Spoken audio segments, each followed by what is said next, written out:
కడప జిల్లాలో గత ఎన్నికల్లో వైఎస్ఆర్సీపీ 3 నియోజకవర్గాల్లో గెలిస్తే అందులో పులివెందుల ఒకటి, రాజంపేట ఒకటి, మూడోది బద్వేలు. బద్వేలు మొదటి నుంచి కూడా వైఎస్ఆర్సీపీకి కంచుకోట. గత ఎన్నికల్లో డాక్టర్ దాసరి సుధా ఎమ్మెల్యేగా వైఎస్ఆర్సీపీ నుంచి గెలిచారు. బీజేపీ అభ్యర్థిగా పోటీ చేసినటువంటి బొజ్జా రోషన్న ఓడిపోయారు. అయితే వైఎస్ఆర్సీపీ గెలిచినప్పటికీ స్థానికంగా ఉన్నటువంటి తెలుగుదేశం పార్టీ వాళ్ళే ఇక్కడ లీడ్ చేస్తూ ఉండడంతో అభివృద్ధి పనుల విషయంలో ప్రజల్లో అసంతృప్తి ఉంది.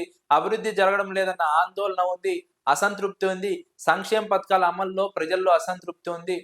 అదే సమయంలో తెలుగుదేశం పార్టీకి బీజేపీకి మధ్య విభేదాలు ఉన్నాయి. స్థానికంగా బీజేపీ నేత బొజ్జా రోషన్నకు తెలుగుదేశం పార్టీ నాయకురాలు విజయమ్మకు ఏమాత్రం కూడా సఖ్యత లేదు, పొంతన కుదరడం లేదు. ఇక్కడ కూటమి పార్టీల సమావేశం జరిగినప్పుడు బొజ్జా రోషన్న వర్గం, విజయమ్మ వర్గం కొట్టుకున్నటువంటి సందర్భాలు కూడా గతంలో ఉన్నాయి. అదే విభేదాలు తీవ్ర స్థాయిలో కొనసాగుతున్నాయి బద్వేలు నియోజకవర్గంలో. ఇక్కడ క్యాడర్ ఉన్నప్పటికీ తెలుగుదేశం పార్టీకి సరైన నాయకత్వం లేకపోవడం మైనస్ గా మారింది. అదే సమయంలో బీజేపీకి గత ఎన్నికల్లో టికెట్ ఇవ్వడం ఇక్కడ తెలుగుదేశం పార్టీకి మైనస్ గా మారింది, వైఎస్ఆర్సీపీకి అడ్వాంటేజ్ గా మారింది. గతంలో కూడా వైఎస్ఆర్సీపీనే చాలా ఎన్నికల్లో ఇక్కడ గెలుస్తూ వచ్చింది. బద్వేల్లో తెలుగుదేశం పార్టీ గెలిచి దాదాపుగా దశాబ్దానికి పైగా అవుతోందని విశ్లేషకులు అంచనా వేస్తున్నారు. వైఎస్ఆర్సీపీ క్యాడర్ ను కాపాడుకుంటోంది, పార్టీ కార్యక్రమాలు నిర్వహిస్తోంది, స్థానిక ప్రజా సమస్యలను లేవనెత్తుతోంది.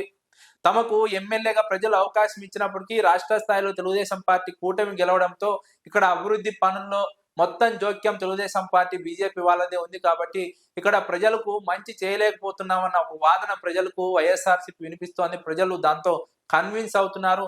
ముఖ్యంగా దాసరి సుధా కానీ, ఇక్కడ వైఎస్ఆర్సీపీ ఇన్ఛార్జ్ గా ఉన్నటువంటి గోవింద్ రెడ్డి కానీ చాలా సమన్వయంతో పనిచేస్తున్నారు. కానీ వైసీపీలో కూడా విభేదాలు ఉన్నాయి.